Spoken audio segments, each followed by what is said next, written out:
There's a guy using a chainsaw over here. Might have just been in my last video too. I want to talk about drunk driving and the morality of drunk driving. All right.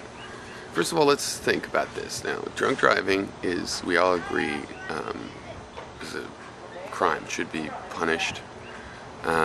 Should be, it's fair to have that law. We're asking ourselves, is it intrinsically wrong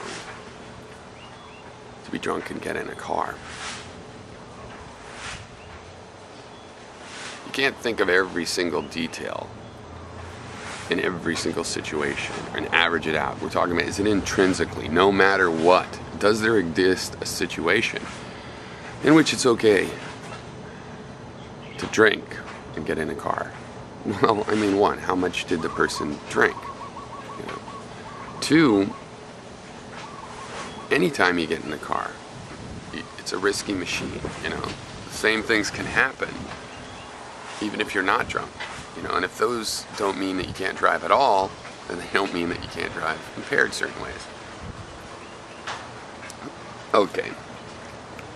So before you stress out too much, let me say an example. You can get in a car legally and drive drunk on your own property.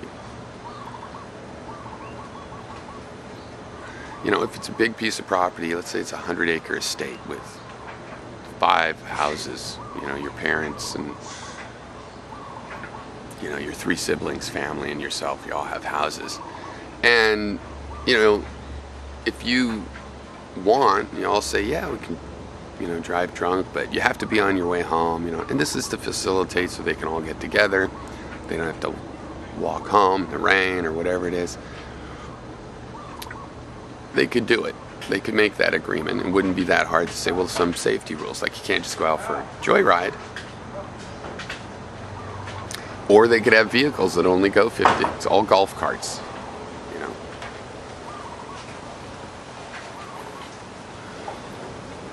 Or you have to put a blue light on your vehicle.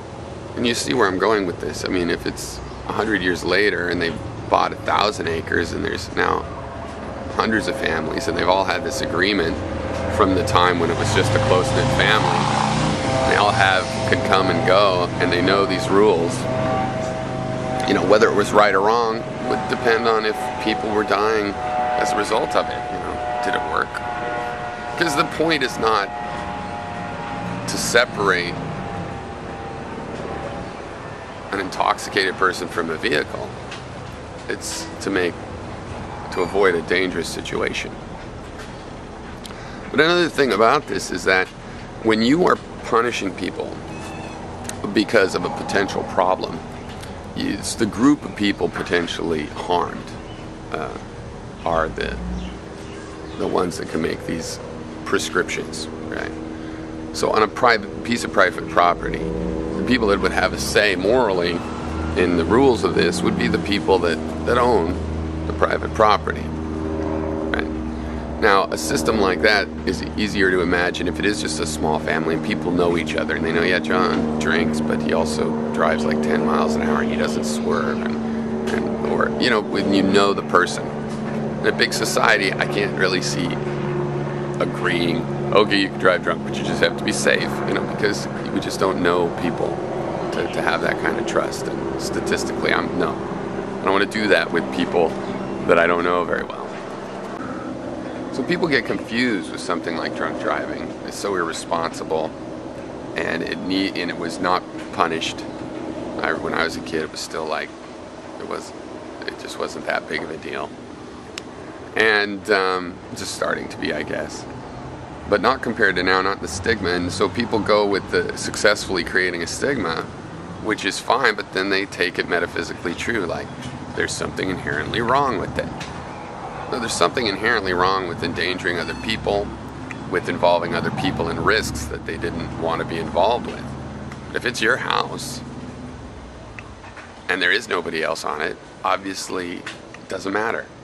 You can drive around drunk in your golf cart on your property.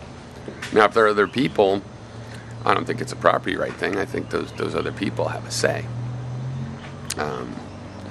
And with kids, because you can't just beat your kids and stuff. Yeah, it's like, you can't it's my property, so I'm going to have a racetrack just for drunk people, and my kids' playground's going to be in the middle of the track. But that shouldn't fool you into thinking that, again, there's something inherent right. That it's not because of the drunk driving that you would be able to intervene. It's because of the effects, because somebody is being affected without their say. It's because there's child abuse, or there's some sort of, it's not that little element. Whether it's okay to drive drunk depends on the risks. And you're not in control of the risks on the open road. There's other people. The risks are realities, based on how people drive and what they expect, and your ability to drive within those limits. You don't have that ability.